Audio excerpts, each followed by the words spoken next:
Hey everybody, this is Rob from the Lee family, and today I'm gonna unbox and review the air fryer by Magic Bullet. As I unbox this, I notice it's a lot smaller than expected. The frying pot itself is 7 inches wide by about 3.5 inches tall.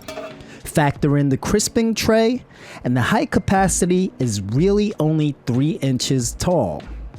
In reality, the height doesn't matter much because you want as much space in an XY plane as possible. When using an air fryer, it's important to spread out the food you cook so that none of the pieces are touching. That's how you make it crispy. And who doesn't like crispy?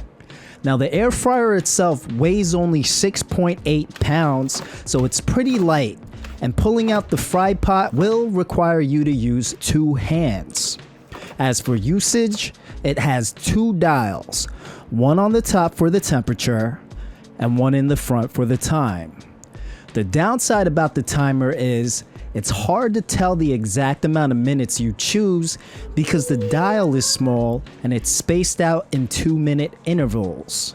Not only that, at times when the timer runs out, the dial is pointing at 2 minutes, not 0. So that's going to throw off your cook time. The crisping tray is secured onto the fry pot with 1 rubber grip on each of the 4 sides. But the problem is there's a screw in the front that always gets in the way. To put the crisping tray on, you have to slant it under the screws in the front and then level it on the other sides. This could be quite annoying when you have food on it. Also, leveling it is not foolproof. It often ends in a slant, and I often find myself spending a lot of time leveling. The first time we used this, my daughter said, "This house smells like..." And even after 5 uses, we could still smell it through the fried food smell. The food, however, does not retain the scent, and I feel it has something to do with the parts heating. I measured the radiation coming from it while on, and it's fine. When the air fryer is on, you'll hear a slight hum and the timer ticking, but never hear any frying food sounds like fryers. It's also worth noting that this requires preheating to your desired temperature for about 3 minutes. Now, for the most important part, the cooking itself. We tried 3 different recipes, and by unanimous decision, the food is cooked perfectly.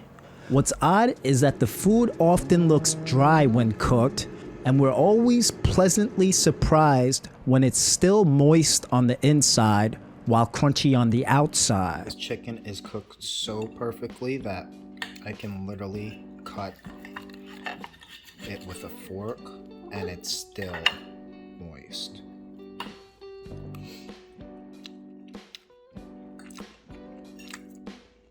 Wow.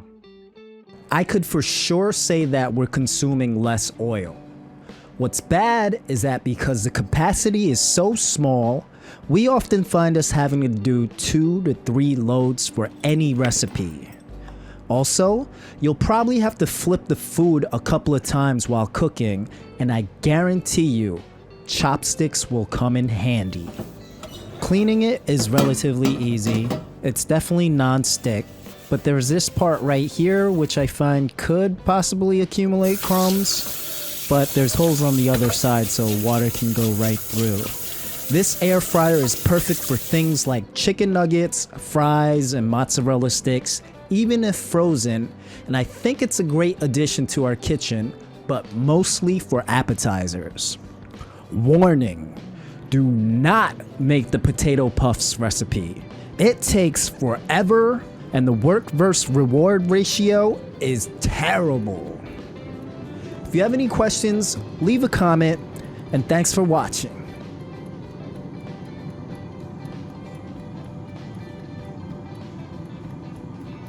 College me probably would have loved this.